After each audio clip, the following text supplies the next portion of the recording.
I am Jessie, 59 years old, and until recently, the CEO of Medinova Technologies. After decades of fighting my way up from nothing, I finally retired last year with what I'd call comfortable savings. My daughter Amanda hasn't spoken to me properly in years, unless she needed something. Last month, she texted me not to come for Christmas because they only wanted close family. What she didn't know was that I had just moved into my dream home. If you're watching this from a place where family has judged your success, drop me a comment below and hit subscribe to join our community of second chance success stories. I grew up in Oak Ridge, a small town in the Midwest, where everyone knew everyone's business. My parents worked at the local factory and taught me the value of hard work, but not much about financial success. By 22, I was married to Richard, Amanda's father, and pregnant with what would be our only child. We lived in a tiny two-bedroom apartment above a hardware store, and I remember how the floor would creak with every step. Richard worked at an insurance office while I stayed home with Amanda for the first year. Money was so tight that I would cut coupons until my fingers were sore and stretch a single chicken to last for 3 meals. When Amanda turned 1, I started working night shifts at a local diner while Richard watched her. During the day, I took care of Amanda while trying to take community college classes whenever I could afford them. I still remember Amanda as a toddler, her little hands reaching for me whenever I walked through the door. Even exhausted from work and school, those moments made everything worthwhile. I would read to her every night, no matter how tired I was building our little world of stories and dreams. By the time Amanda was 7, I had earned my associate degree in business administration and landed a job as an administrative assistant at a small healthcare startup. The pay wasn't great, but it had potential and offered health insurance, which was a godsend when Amanda developed asthma. Richard never shared my ambition.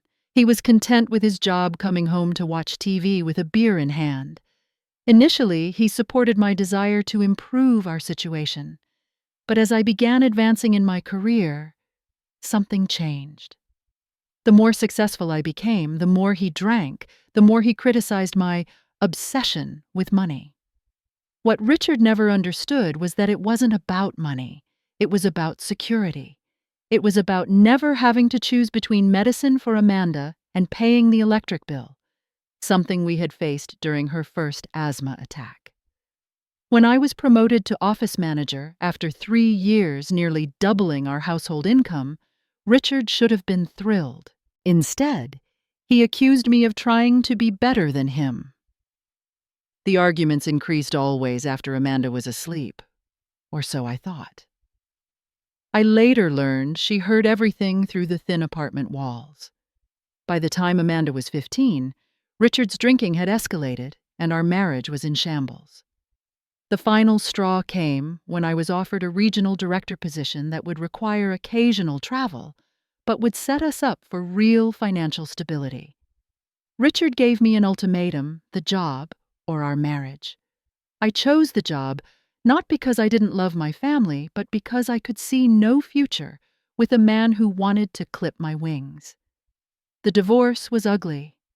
Richard painted me as a career-obsessed woman who abandoned her family for money. What hurt most was that Amanda believed him. When the judge asked Amanda who she wanted to live with, she chose her father without hesitation. Despite the court granting me joint custody, Amanda made it clear she didn't want to spend time with me. Richard moved them to a small house across town, living on the generous alimony and child support I provided, while telling Amanda I had abandoned them. The guilt of working so much during Amanda's childhood haunted me for years. Had I made the wrong choice? Should I have stayed in that toxic marriage? These questions kept me awake many nights, but deep down, I knew I couldn't have been the mother Amanda deserved if I had remained in that unhappy home. Richard's campaign to turn Amanda against me was subtle but effective. He never directly told her to hate me, but he would sigh heavily when I called, make comments about how I probably was too busy to attend her school events, and subtly reinforce the narrative that I had chosen money over family. By the time Amanda was 17, our relationship had become a series of strained weekend visits that she clearly resented. When Amanda left for college, I was both heartbroken and relieved.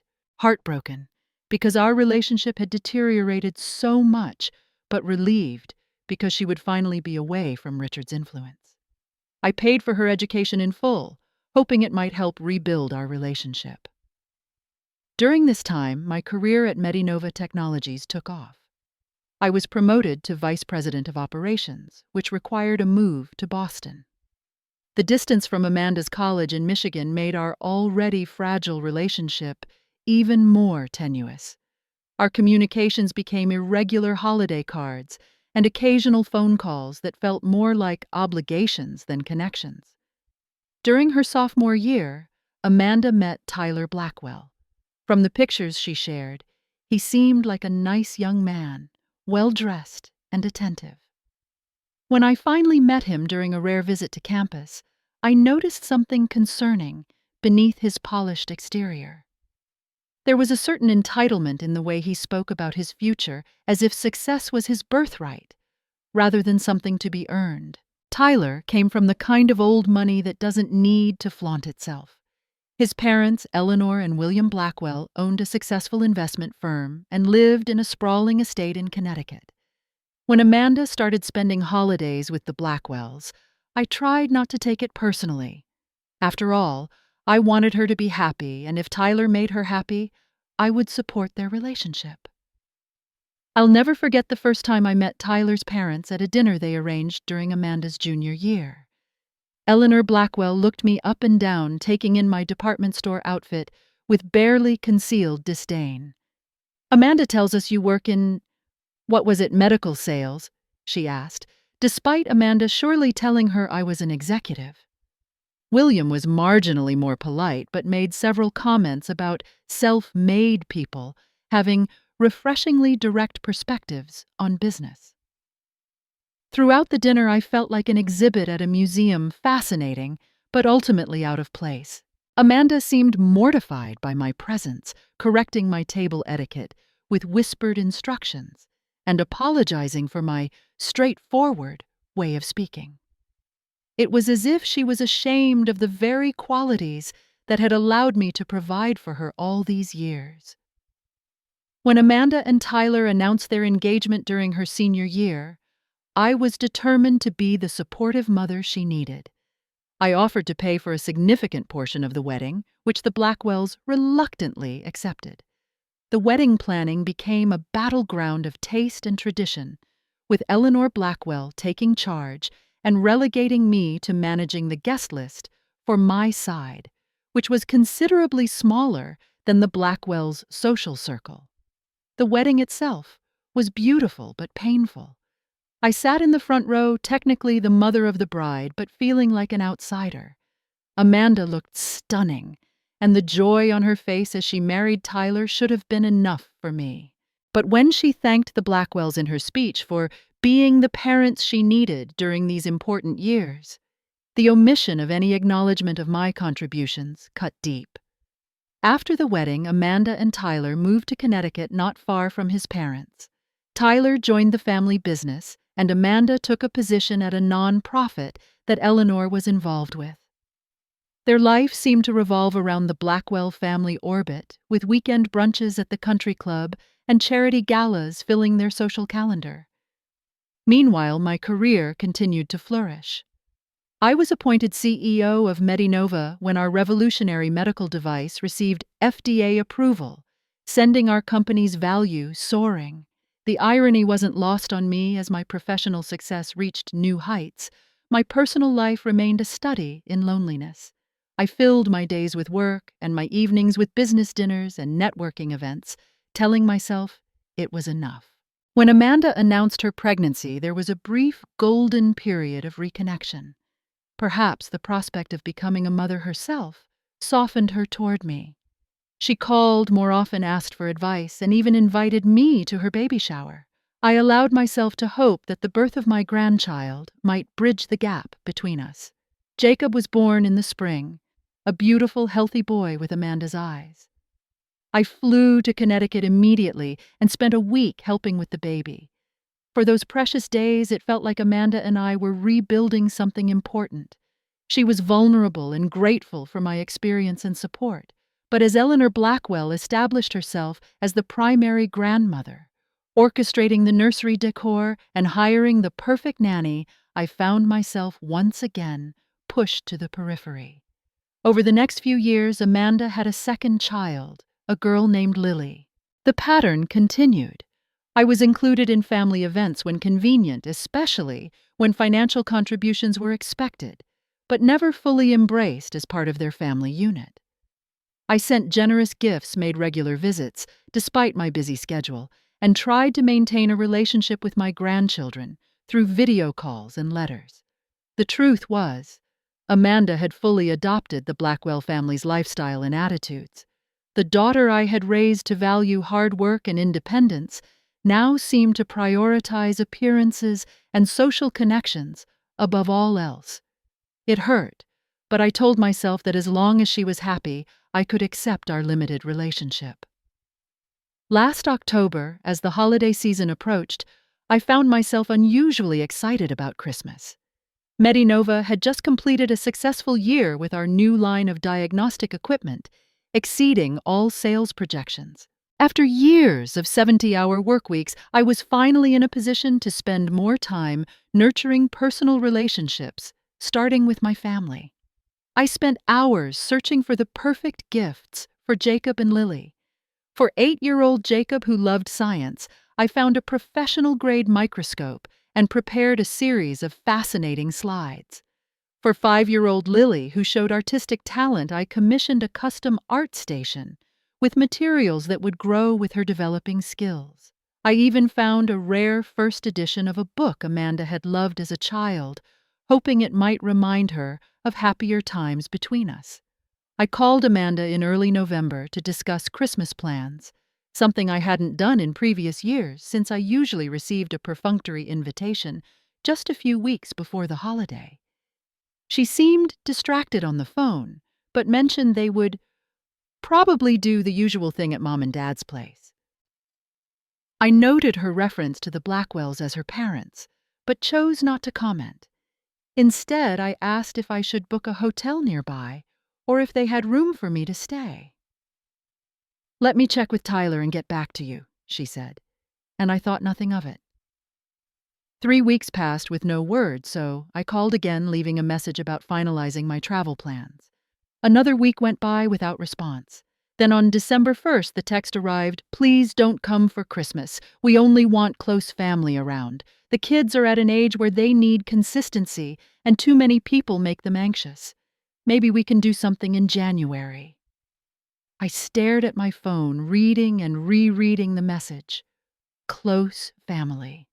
The words burned into my consciousness. After everything, I wasn't considered close family to my own daughter and grandchildren.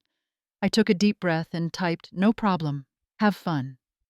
Those 4 words took every ounce of dignity I possessed. I wanted to ask what I had done wrong, to remind her that I was her mother, to demand an explanation. Instead, I set my phone down and walked to the window of my temporary apartment, looking out at the Boston skyline as tears silently rolled down my cheeks. Later that day, I learned from my assistant, who was friends with Amanda on social media, that the Blackwells were hosting a large Christmas gathering at their estate. The close family excuse was clearly a fabrication, as Eleanor had posted about the 30-plus guests they were expecting, including distant Blackwell relatives and business associates. That night was one of the darkest of my life. I sat alone in my living room, surrounded by the carefully wrapped presents for my grandchildren, and allowed myself to feel the full weight of rejection. All these years I had told myself that my strained relationship with Amanda was due to distance, busy schedules, or lingering resentment from the divorce. Now I had to face the truth. My daughter simply didn't want me in her life. The next morning, I called my friend Diane, the one person who had stood by me through career challenges and personal heartbreaks. After listening to me recount the situation, she said something that changed my perspective. "Jesse, you've spent decades trying to earn Amanda's approval. When does she start trying to earn yours?" That question struck me like a physical blow. Had I been so focused on making amends that I had allowed Amanda and the Blackwells to treat me with constant disrespect? Was I teaching my grandchildren that it was acceptable to exclude their grandmother based on arbitrary social distinctions? For days, I wrestled with these questions. I realized I had reached a crucial decision point: continue the pattern of appeasement and acceptance of mistreatment, or finally prioritize my own happiness and self-respect. As painful as it was, I chose the latter. This Christmas would be different. This Christmas would be on my terms. What Amanda didn't know, what almost no one knew, was that 3 years earlier, my life had changed dramatically. Medinova, the company I had helped build from a small startup to an industry leader, had been acquired by a global healthcare conglomerate for an astronomical sum. As CEO and a significant shareholder, my payout had been life-changing, just over $100 million after taxes. I had kept this information private not out of secrecy, but out of prudence. I continued working as CEO during the transition period, living in the same comfortable but modest apartment I had occupied for years. I drove the same car, wore the same clothes, and maintained the same lifestyle. Only my financial advisors and closest friend Diane knew the extent of my newfound wealth.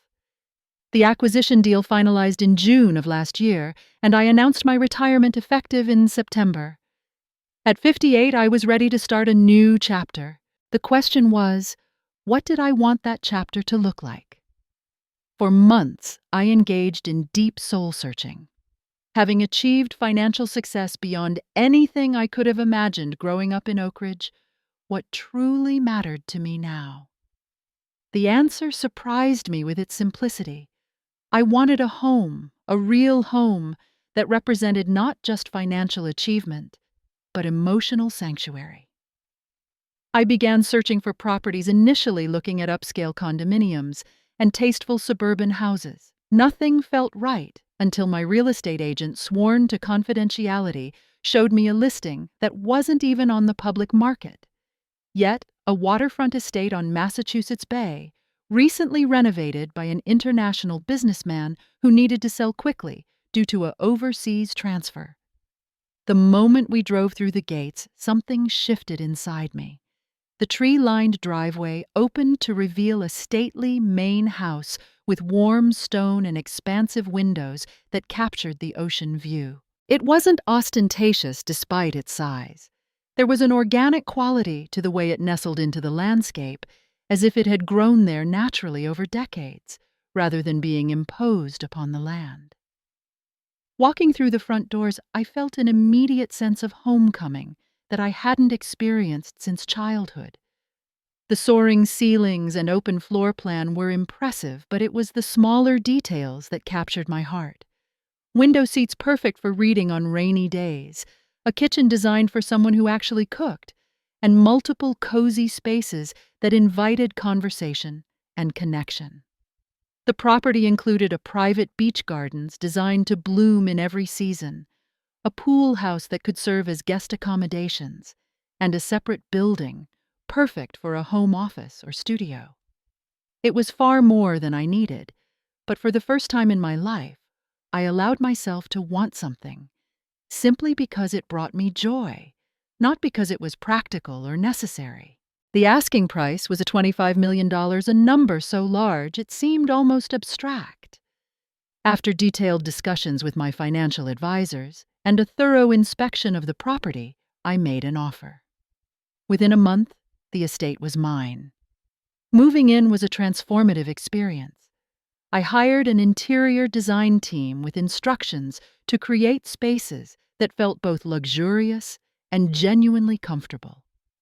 We selected furniture that invited people to sit and stay a while, art that told stories of resilience and beauty, and accessories that reflected my journey and values rather than following design trends. My bedroom suite faced the ocean, allowing me to wake with the sunrise, streaming through floor-to-ceiling windows. The library, lined with built-in shelves, housed my lifetime collection of books, along with new volumes I finally had time to read. The kitchen, with its professional-grade appliances and enormous island, inspired me to rediscover my love of cooking, something I had abandoned during the demanding year of my career. As December approached and the reality of spending Christmas alone settled in, I made a decision this year. Instead of seeking inclusion in Amanda's holiday, I would create my own tradition in my new home. I would fill this beautiful space with people who valued my presence, who didn't see me as an obligation or an embarrassment, but as someone worth celebrating with. I enlisted Diane's help and began planning a Christmas gathering unlike anything I had ever hosted. We created a guest list of 50 people friends who had supported me through difficult times, colleagues who had become confidants over years of working together, neighbors from my old apartment building who had shown me kindness, and even a few of the craftspeople who had worked on my new home and shared their stories with me during the process. The invitations went out beautiful handwritten cards, simply stating that I would be honored to share my first Christmas in my new home with people who had brought meaning to my life.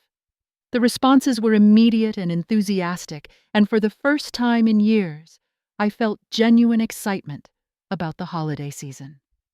As Christmas approached, my home transformed into a winter wonderland.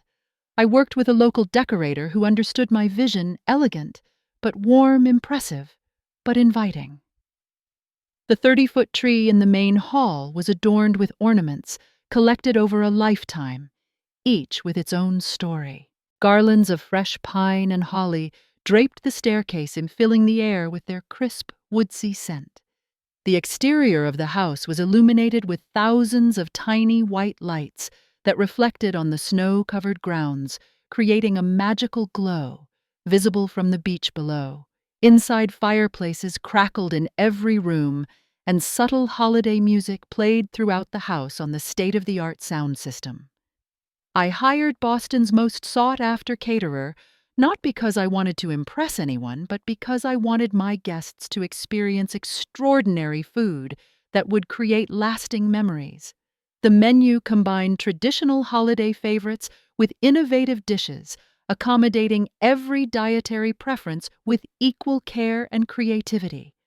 A local artisanal bakery created a stunning dessert display featuring handcrafted pastries, chocolates, and a towering croquembouche as the centerpiece. For entertainment, I arranged for a string quartet to play during dinner, followed by a jazz ensemble for the evening. A talented local photographer was hired to capture candid moments throughout the event, with plans to send each guest a custom photo book as a thank you gift after the holidays. Most meaningful to me were the personal touches, handwritten place cards, custom stockings hung by the main fireplace for each guest with a thoughtful gift inside, and memory books placed throughout the house where people could share their favorite holiday traditions or memories. The morning of December 24th arrived with perfect weather. A light snow had fallen overnight, covering everything with a pristine blanket of white, and the sky had cleared to a brilliant blue that made the ocean sparkle. As the staff made final preparations, I stood on my bedroom balcony, breathing in the crisp air and feeling a profound sense of gratitude for this moment in my life. Guests began arriving at 4 in the afternoon, their expressions of awe as they entered the property, bringing me quiet joy. Diane was first arriving early to support me as hostess. She embraced me tightly and whispered, "You deserve every bit of this, Jessie. Every single bit." What touched me most throughout the evening was how the diverse group of guests connected with one another. My former administrative assistant engaged in animated conversation with the retired CEO of our biggest competitor. The young couple who had lived next door to my apartment were discussing gardening techniques with the master landscaper who had designed my grounds. People from different chapters of my life were writing new stories together. During dinner served in the grand dining room with its wall of windows overlooking the illuminated gardens and ocean beyond, I stood to offer a toast. Looking around at the faces of people who had chosen to spend this special evening with me, I felt an overwhelming sense of belonging that had eluded me in family gatherings for decades. Thank you all for being here tonight. I began, my voice steady, despite the emotion welling inside me. Throughout my life, I've learned that family isn't always defined by blood. Sometimes it's defined by who shows up, who listens, who celebrates your joys, and supports you through challenges without judgment or conditions. Each of you has been that for me in some way, and I am profoundly grateful. I raised my glass higher. To chosen family and new traditions, may we always recognize the true gifts of the season connection, acceptance, and love that asks nothing in return. The evening continued with conversations flowing as freely as the champagne. After dinner, many guests explored the house, exclaiming over favorite rooms and features. Several gathered in the library where the photographer captured a spontaneous moment of shared laughter that would become one of my treasured images. As midnight approached, we moved to the terrace, now warmed by elegant outdoor heaters, to watch the moonlight on the water. Diane's son, Mark, a talented young photographer who had been taking candid shots all evening alongside the professional photographer, asked if he could post a few images on his growing social media accounts. Of course, I agreed, not giving it much thought. Share whatever you like. Little did I know that this casual permission would set in motion events that would change my relationship with Amanda forever. Mark's photographs, professionally edited and artfully composed, showcased not just the stunning property, but the genuine joy and connection of the evening. They told the story of a celebration rich in both luxury and authentic human connection. As the last guests departed around 2 a.m, Diane stayed to share a final glass of wine by the fire. "Your daughter doesn't know what she's missing," she said quietly. I smiled, feeling at peace for the first time in years. Tonight wasn't about what's missing. It was about what's present. And that's more than enough. The day after Christmas, I was enjoying a quiet morning in my sunroom, reflecting on the wonderful gathering and reading notes from guests, when my phone began buzzing incessantly. Glancing at the screen, I saw Amanda's name. Then it buzzed again. And again. Initially, I thought something might be wrong with one of the grandchildren, so I picked up around the third call. But when I answered, she immediately hung up. This strange pattern continued, with calls coming in and disconnecting before I could answer. I switched my phone to silent and continued with my morning ritual, assuming she would leave a message if it was truly important. By mid-afternoon, I checked my call log and was shocked to see 59 missed calls from Amanda since 9:47 that morning. There were also a dozen text messages ranging from "call me back immediately" to "how could you not tell me, and we need to talk now." Concerned but not alarmed, I checked social media to see what might have triggered this behavior. It didn't take long to find the answer. Mark's photos from my Christmas gathering had gone viral locally, particularly in Connecticut, where the Blackwells had extensive social connections. Several people had tagged Amanda, asking if the stunning waterfront mansion belonged to her mother. The images were indeed spectacular. Mark had captured the house illuminated against the night sky, the elegant interior decorations and candid moments of laughter and connection among guests. To an outside observer, it looked like the social event of the season, hosted in one of the most impressive private homes in Massachusetts. While I contemplated how to respond to Amanda, my phone rang for the 60th time. Taking a deep breath, I answered with a calm, "Hello, Amanda." "Mother, what is going on?" Her voice was shrill, a tone I recognized from her teenage years when she felt blindsided. "Is that really your house? Why didn't you tell me you moved? And how on earth could you afford something like that?" I moved to my favorite window seat, looking out at the ocean as I replied evenly, "Yes, it's my home. I moved in October. As for how I could afford it, Medinova was acquired 3 years ago. I retired in September." There was a long silence before Amanda spoke again, her voice now controlled but tight. "So, you're telling me you've been, secretly wealthy this entire time, while I'm struggling to pay for Jacob's special learning program?" This was news to me. You never mentioned Jacob needed additional educational support. You know I would have helped if you'd asked. "That's not the point." Her voice rose again. "The point is you've been hiding this massive secret from us. Do you know how humiliating it is to find out about my own mother's life from Tyler's cousin, who saw pictures on Instagram?" I could hear the real issue beneath her words. Not that I had wealth, but that others knew before she did. It was about appearance, about how this reflected on her in the eyes of the Blackwell social circle. "Amanda," I said gently, "I wasn't hiding anything from you specifically. My financial situation changed, and I made lifestyle changes accordingly. We haven't had a meaningful conversation in years that wasn't about superficial matters or logistical details about visiting the grandchildren. You've never asked about my life, my work, or my dreams." Another silence, then her tone shifted entirely. "Well, it looks like you've done extremely well for yourself. The house is absolutely stunning. The children would love to see it. Perhaps we could visit for New Year's." The abrupt change from accusation to social engineering was jarring, but not surprising. I could almost hear the calculations happening in her mind, the reevaluation of my place in their social hierarchy. "I'm afraid I have plans for New Year's," I said, which was true as Diane and I had arranged a quiet celebration at her lake house. "But I would love to have you visit another time, perhaps in January, when the children are back in school and we can really spend quality time together." "Mother," Amanda said, her voice now honey-sweet, "I think we should talk about this in person sooner rather than later. Tyler is very interested in connecting with you about some investment opportunities, and his parents have mentioned they'd love to see your new home." And there it was, the real motivation behind the 60 calls.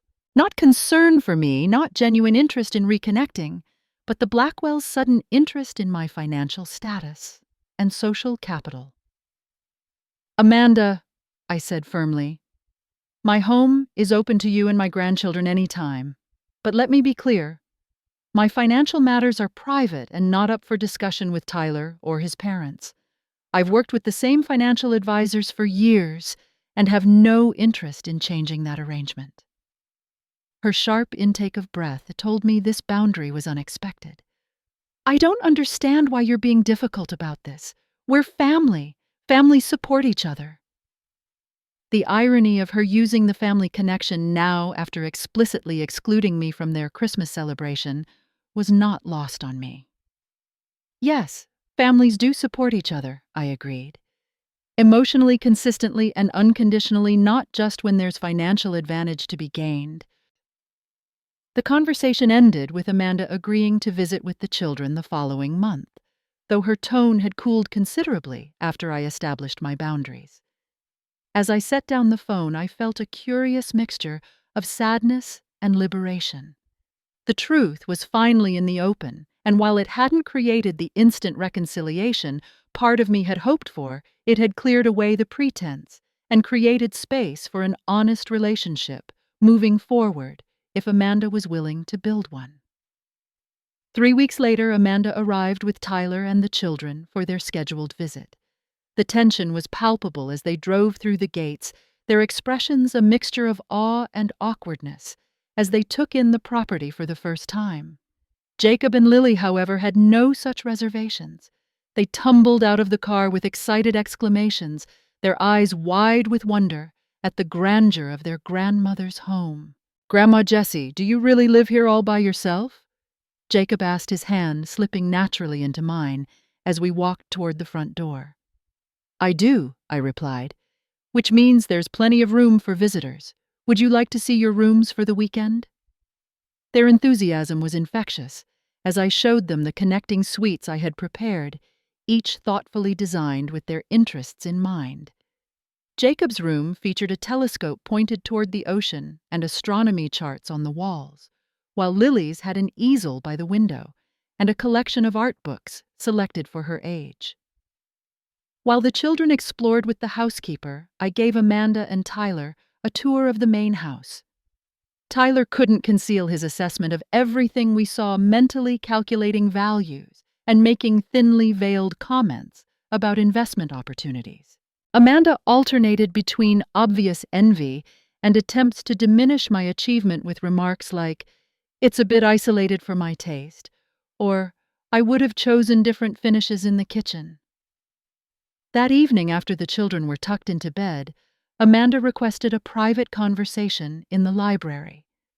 As we sat across from each other in the comfortable leather chairs, the fireplace casting a warm glow across the room, I saw a vulnerability in her expression that had been absent for decades.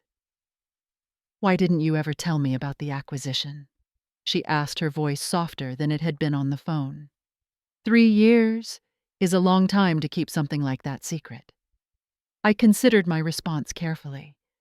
I didn't tell many people. It wasn't a secret so much as a private matter during a time of transition. And honestly, Amanda, we haven't had the kind of relationship where we share significant news with each other.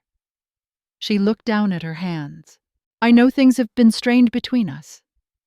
"Strained is a gentle word for it," I replied without bitterness.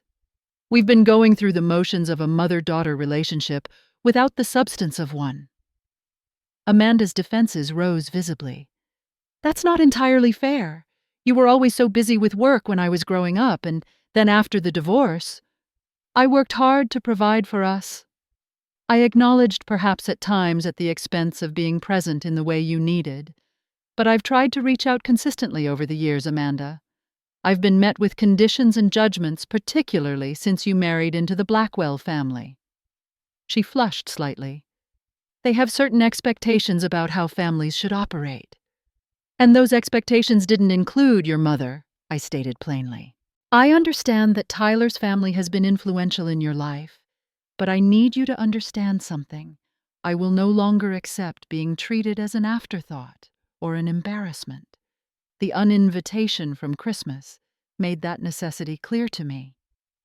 Amanda had the grace to look ashamed. That was Eleanor's idea. She thought it would be less complicated without additional family members. I'm not additional family, Amanda. I'm your mother, the only one you'll ever have. Tears welled in her eyes, surprising both of us. I know, I've made mistakes. I've allowed myself to be influenced by people who judged you without knowing you. Seeing this place, seeing what you've built for yourself, it's made me realize how much I've underestimated you my entire life. It was a start, a small crack in the wall between us, but I knew better than to expect instant transformation. I appreciate your honesty. All I've ever wanted is to be a part of your life and the children's lives in a meaningful way, not because of what I can provide financially, but because of who we are to each other. Our conversation continued late into the night, touching on old wounds and misunderstandings. Amanda admitted the influence Tyler's parents had on her attitudes, particularly Eleanor's subtle but persistent comments about my background and career focus. I acknowledged my own role in our strained relationship, how my determination to provide financial security had sometimes overshadowed emotional availability. By the time we said goodnight, nothing was resolved completely, but a path forward had begun to emerge. The next morning, watching Jacob and Lily playing on the private beach building, elaborate sandcastles and collecting shells, I felt a bittersweet joy. These were moments I should have been sharing with them all along, moments that no amount of money could retroactively purchase. Over the following months, our relationship began a slow healing process. Amanda and the children visited more frequently, sometimes without Tyler. I established clear boundaries about financial discussions, refusing to be drawn into the Blackwell's investment schemes, while remaining generous with education funds for my grandchildren. The reconciliation wasn't perfect. There were still tense moments and misunderstandings, old patterns that resurfaced in times of stress. But there was also growth on both sides. Amanda began to see me as a person in my own right, not just through the lens of her childhood grievances or her in-laws' social standards. I learned to express my needs more clearly rather than silently accepting whatever scraps of relationship were offered. Parallel to rebuilding this relationship, I focused on creating a life rich with meaning beyond family connections. I established a foundation focused on supporting single mothers pursuing education and career advancement, a cause deeply personal to me. I joined the board of arts organizations and healthcare initiatives where my experience could make a difference. I traveled to places I'd always dreamed of seeing, sometimes alone, sometimes with Diane or other friends. My home became a gathering place not just for holidays, but for regular dinners, charity events, and informal gatherings of the diverse community I had built around me. I hired a family that had lost their home in a fire as my live-in staff, providing them with comfortable housing in the property's carriage house and fair wages that allowed them to rebuild their lives. The greatest lesson I learned through all of this was that true worth isn't measured by wealth or others' approval. It's found in the courage to live authentically, to create boundaries that protect your spirit, and to offer love without expecting perfection in return. My relationship with Amanda continues to evolve. Some days are better than others. The difference now is that I no longer base my happiness or self-worth on her validation. I love her unconditionally, but recognize that adult relationships, even between parents and children, require mutual respect and effort. As for my magnificent home on the bay, it has become exactly what I hoped: not a showcase of wealth, but a sanctuary of peace and connection. On summer evenings, sitting on the terrace watching the sunset with Jacob, discussing constellations, or Lily showing me her latest painting, I feel a contentment that no amount of money could buy. My journey from struggling single mother to successful businesswoman to someone finding peace on her own terms has taught me this family isn't always what or who we expect it to be. Sometimes it's the people who show up when we're uninvited elsewhere. Sometimes it's the connections we forge when we finally have the courage to be fully ourselves without apology or pretense. Have you ever had to redefine your understanding of family? I would love to hear your stories in the comments below. And if this resonated with you, please hit the like button and subscribe to our channel for more authentic conversations about life's unexpected journeys. Thank you for sharing this moment with me, and remember that your worth is not determined by those who fail to see your value.